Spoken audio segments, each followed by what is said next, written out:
Welcome to Tea Talks, where stories of young adults and church experience come together to blend into a beautiful insight to inspire us. So grab your cup, sit down, relax, and enjoy while we spill the tea.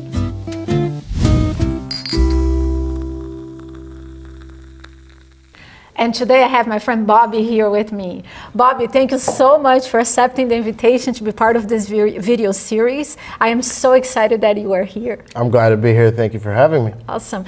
And as we start, why don't you share a little bit about you, who you are, where you're from, family, and so on. So my name is Bobby Tencopa. I was born in the Bronx, New York. I moved to Connecticut, lived there for about 25 years. And then in 2021, I moved to Charlotte, where I am a teacher at a elementary and middle school. And I have two brothers. I have a lovely mom and dad, beautiful wife, and a beautiful daughter as well, and a little Labradoodle, 2 years old. That is awesome. So you have the whole package. Yeah, everybody is. They all moved to Charlotte as well. So yeah. And I have a feeling for the love that you're expressing about your lovely, beautiful wife and all of that, that close-knit family is something very important to you. How is the concept, how significant is the concept of having a community to you? So having a community is very important.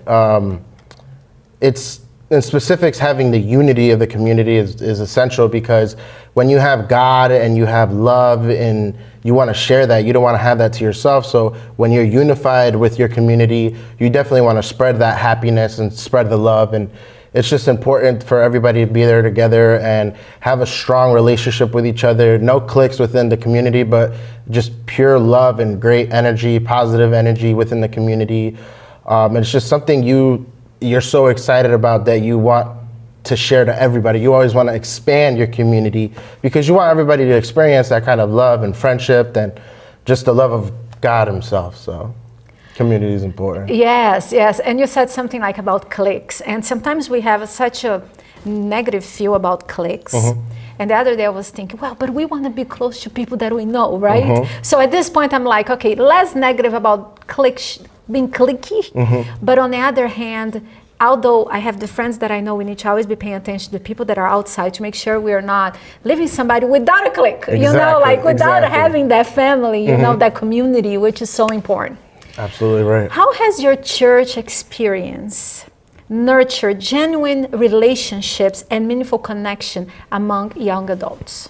So when I was living in Connecticut, the church that I went to was a Spanish church, and they were very conservative. The church was awesome growing up. You know, my parents really helped me build my foundation, and the church also helped to build my foundation in Christ.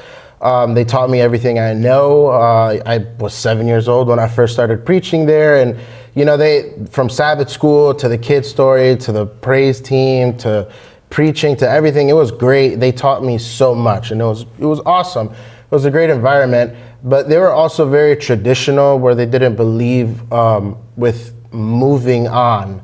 They had the same traditions every single week. It was the same. It was the same thing. It was very repetitive. It was almost like it was a routine. And growing up, all of the kids that were my age, they all left church. They never stayed inside of church, which was really sad because I grew up with maybe 2 or 3 kids that were around my age. Everybody who was my brother's age, he's a couple years older than me, they also had left too. So it was rough seeing that all the kids leave. But when I moved to Charlotte, it was a very different environment. It was different energy. I want to touch a little bit more on the first part, and then you're going to continue with the part when you moved. I think that is a struggle not only for you. I see that a lot of immigrant kids, like when they come to be the second generation, they're going through the same thing. And that's why I want to dwell on that part a little more, because I feel like there's going to be a lot of people that are going to be watching this video, they're going to be like, yes, that's what I'm going through. So there is this thing of, and I understand, I see the side of the parent, and I also see the side of the kid. You know, like as a parent coming from another country, we want to keep our culture. We want to show our kids. And sometimes it's hard for them to relate and understand that the child is really not from that country anymore, right? So why don't you talk, before we move to Charlotte, why don't you talk like as an immigrant kid, how it was being part of this new world for your family, and being part and wanting to also be part of the old world, like the two worlds. So my parents are both from Peru, and they had their church there, and it was really big, and they were also very conservative and traditional, but like you said, they did, all the generations that they had after stayed there. So being in a church in the United States and it being a second generational, it was very different because you saw the new trends that are different. It's a huge culture shock. I visited Peru. I've went to the churches where they grew up, and it's a huge culture shock. It's very different. People there are very happy with the way that they're doing things. And when I was seeing where my friends were leaving, it's because there was a lack of communication with the leaders and just falling short on listening to the needs of the youth and, the young adults there too. It was just a very, it's very important that we talk about this because we need a bridge between both generations, because now my generation is older and we're seeing that a lot of the people who we grew up around with, they're not in church, but we see the younger generation struggling through the same thing, and we don't want that to happen to them. So we want to step up and build a community and help them as much as we can within the church and without the church as well. So it's very important to bridge the gap between all generations. And I can imagine that the parents feel like if I let go of those traditions that for them was their way to have a relationship with God, they feel like they're sinning against God. But on the other hand, it's also difficult for the young person growing up because you're not in Peru. Yeah. It's very different. And so it has that struggle between the two cultures. But I think this is what we need to do, start having conversations to see how we can bridge that gap, like you said it really well. So, okay, tell me, then you went to Charlotte. Yeah, so when I moved to Charlotte, it was very different. It was more of a contemporary service, but the music was different. And touching a little bit back on the subject before, music was a huge thing in the church too. They stuck real close and real strict with the hymnario. They never did anything else, but in my parents' generation, they only did the hymnario. My grandfather was a pastor, but when different groups like Forgiven or Peregrinos y Extranjeros came out, it was a huge culture shock to them too. And they were like, man, you guys are trying to change the church. And now look, now we have different bands and musical groups. And I always loved the worship of every single service, regardless of whether it be traditional or not. I love the singing, I love worshiping, just being there, listening to everybody united sing, and just it's an experience that's different. But I am one person. It's not the same for everybody, so I can't speak for everybody. But when I moved to Charlotte, it was very nice. It was something that I was really looking for. It was a different situation. It was a different scenario. Different environment. It was very welcoming. I enjoyed it so much that I had no doubts that it was, God's hand in moving me to Charlotte and, doing my work here, helping everybody. But immediately I knew that when the church that I was going to, when I moved to Charlotte, immediately I knew that that's something I wanted to be part of. I added myself to the community, same thing with my family, and we just mixed very well. And we grew from there, and we started training for leadership roles and things like that, and it just expanded, and it was great because it was very welcoming. And I saw the bridge between the bridge between the gap of the generations. So it was very nice. It was very nice being there, and it's just different. It's what I was striving to do in my old church, but when I moved here, it was already done. So it was an amazing feeling. It's so crazy how music can be so controversial. It's so crazy. But at the same time, and I've been there. I've been to the side of where I thought only hymnals are right. And then God started opening my heart to feel like, hey, wait, it's not wrong.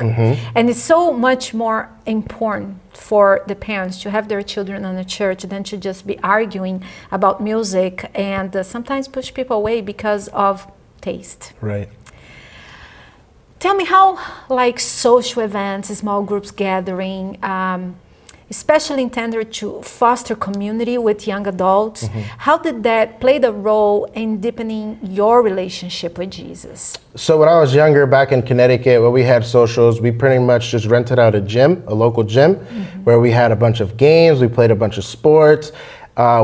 Some of the Pathfinders were doing fundraisers where they sold food, but it was very nice because it was on a Saturday night where everybody could just be together and have a lot of fun. All ages, from the very smallest and youngest kid to the oldest adult. And it was very beautiful just seeing everybody who you relate to. You know, you have the same interests, everybody has the same motion and energy, and it's very nice.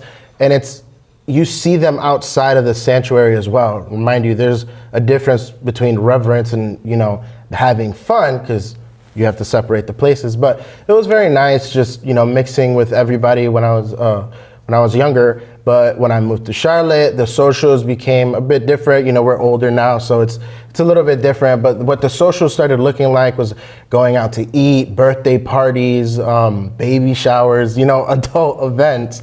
And it was very nice going to each and every one of those because you grow the community as well. You get to know each other. You get to know everybody, which is very nice. And different small social clubs like the gym.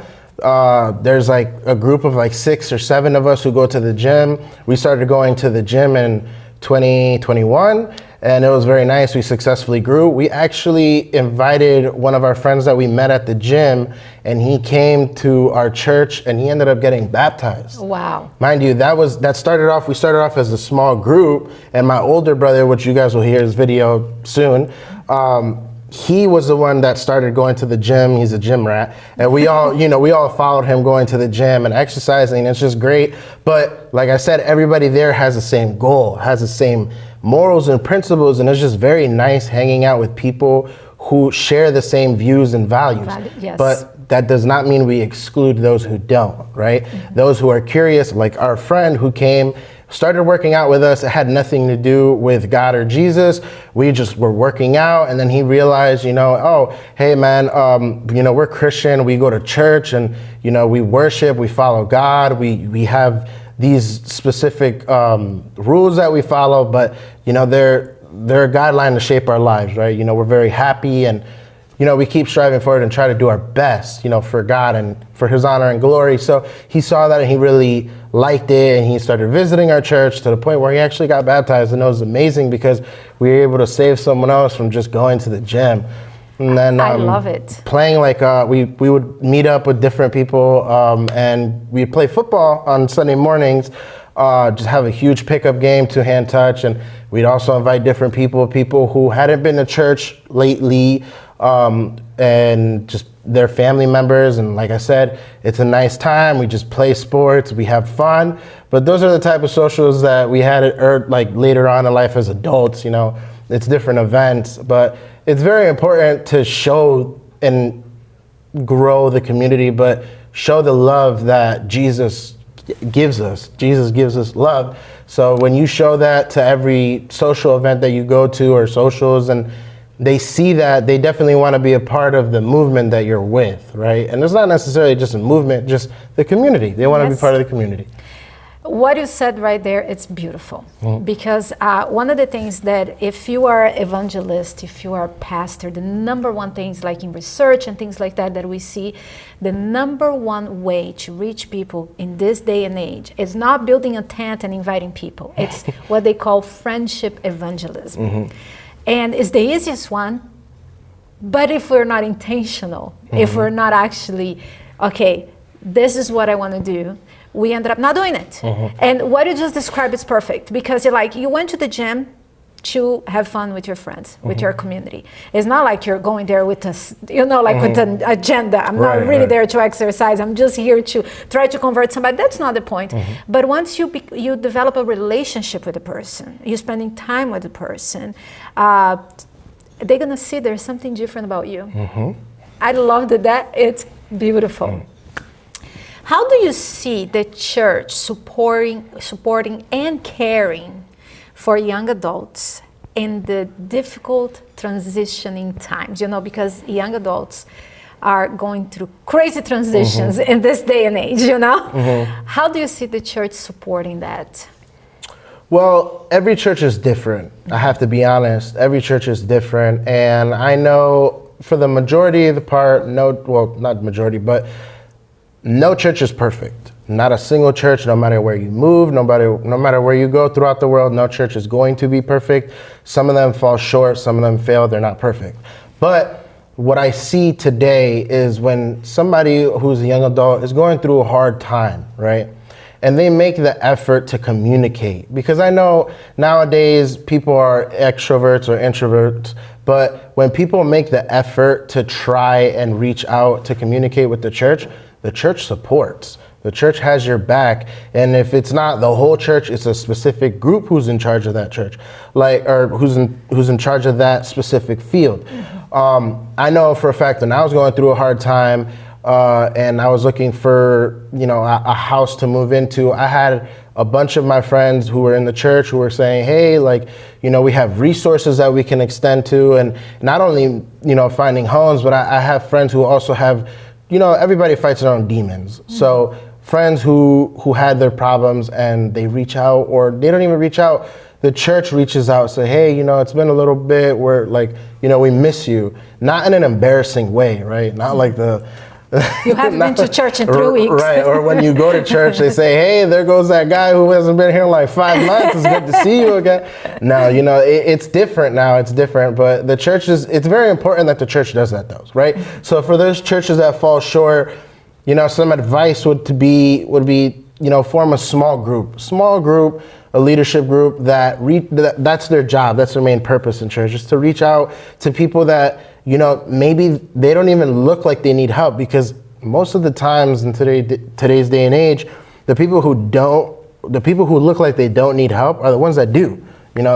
People are very good at hiding their emotions and hiding their problems nowadays. They don't want to be a burden. They don't want to reach out. They have that reserve in them. But it's very important for a church to reach out and help and communicate and just try to help anybody in every situation. But as far as my situation goes, and every problem that I've had, or most of the problems that I've had, when I reached out, or when they've seen me with problems, they've reached out and they've helped with what they could. Right now, they don't solve all of my problems, but they reach out, they have resources, and it's up to me whether or not I want to take the resource and go with it. And most of the times I do, and it's very helpful. It's awesome when you see that they care and they pray for you, and they consistently pray for you randomly. And I know the pastor of my church, randomly, he texts me and he goes, hey, I'm going to pray for you today. And he specifically tells me what he's going to pray about for me today. And it feels good knowing that, you are on their minds. And it's not just the pastor, it's a lot of people from different, places in the church. So it feels amazing. A support, knowing that they are there for you, they're listening to you. Before they judge, they try to know you and see where you are. I love it.